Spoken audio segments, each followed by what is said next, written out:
যেমন নাইম আমার বন্ধু, বাপ্পা আমার বন্ধু। দেখতে পেলাম না। জি হ্যাঁ, ভাইয়া অসুস্থ একটু। ভাইয়া এই জন্য আসতে পারি। আলহামদুলিল্লাহ, আলহামদুলিল্লাহ। মানে মানে ইফতারে আমরা সবাই ভোজন রসিক মানুষের, বিশেষ করে ইফতারে আমরা সবাই একটু আমাদের রুচিটা খুব শার্প থাকে। তো আমি চেষ্টা করেছি, আমি আমি ঢাকার মানুষ, ঢাকা ওল্ড টাউনের ঢাকাই আমি।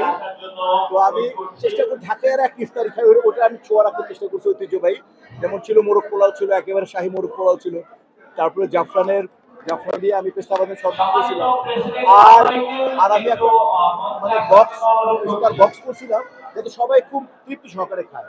খেজুর, জিলাপি, তো সব মিলে আসলে মানুষ ইফতারটা খুব পছন্দ করে, আমাদের মুসলমান আমরা যারা, এবং অনেকে ইফতার পছন্দ করে। তো সেই জায়গায় আমি আপনাদের মাধ্যমে যারা আমাদের ইফতার সাহায্য করেছে, পৃষ্ঠপোষকতা করেছে, এবং আমাদের সমিতির আমাদের যে আহ্বায়ক ছিল, যে তার থেকে আরম্ভ করে পুরো টিম এবং কার্যকরী পরিষদ সবাই অক্লান্ত পরিশ্রম করে এরকম একটা সাকসেসফুল, সবার মুখে হাসি দেখে বোঝা যায় যে খাবার কেমন, আপনারা বলেন খাবার কেমন ছিল।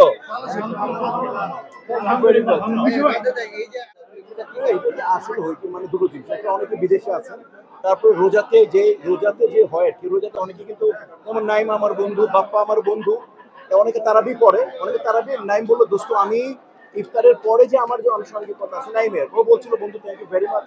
কিন্তু অনেকেই কিন্তু যুবকরা থেকে আসা যাওয়া সব মিলে, তো ওই জায়গা থেকে মানে সবাই কিন্তু এখন খুবই ব্যস্ত জীবন পার করছে। তো ওই ব্যস্ত জায়গা থেকে অনেকে আসবে, এটা মেনে নিতে হবে, এটা এমন কিছু না। বাস মূলত সাধারণ শিল্পীরা যাদের মনে করেন মূল আমরা টার্গেট করি, তারা সবাই আসছে আলহামদুলিল্লাহ। আমরা ডিপজল ভাইকে দেখতে পেলাম না। জি হ্যাঁ, ভাইয়া অসুস্থ একটু, ভাইয়া এই জন্য আসতে পারি। যদি বলি যে দেখেন, প্রোডাকশন নাই, ছবি ইন্ডাস্ট্রিতে খুবই কম হয়। আমাদের যারা গার্জিয়ান, অভিভাবক হচ্ছে, পরিচালক, প্রযোজকরা, ছবি কম হয় তুলনামূলকভাবে।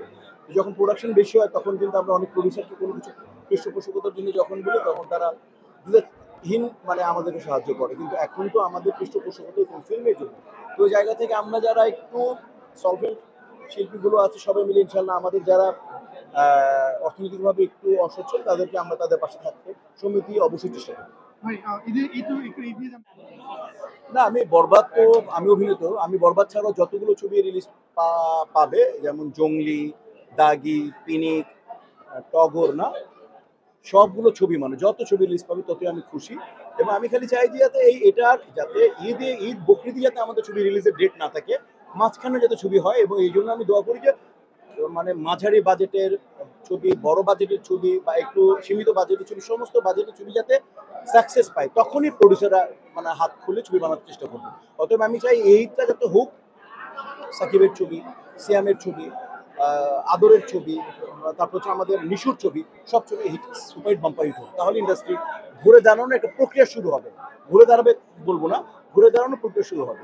ভাই আশঙ্কা প্রকাশ করছে কিনা, এবং এই বিষয়ে সরকারের সাথে আপনারা কোনো ধরনের কথা বলছেন? হ্যাঁ ভাই, আমরা সরকারের সাথে আমাদের কোনোই না, আমরা অভিনয় করি শিল্পী সমিতি যতটুকু স্বার্থ, না শিল্পী সমিতি যতটুকু স্বার্থ সরকারের সাথে জড়িত থাকবে, অতটুকুর জন্য শিল্পী সমিতি সরকারের কাছে যাবে।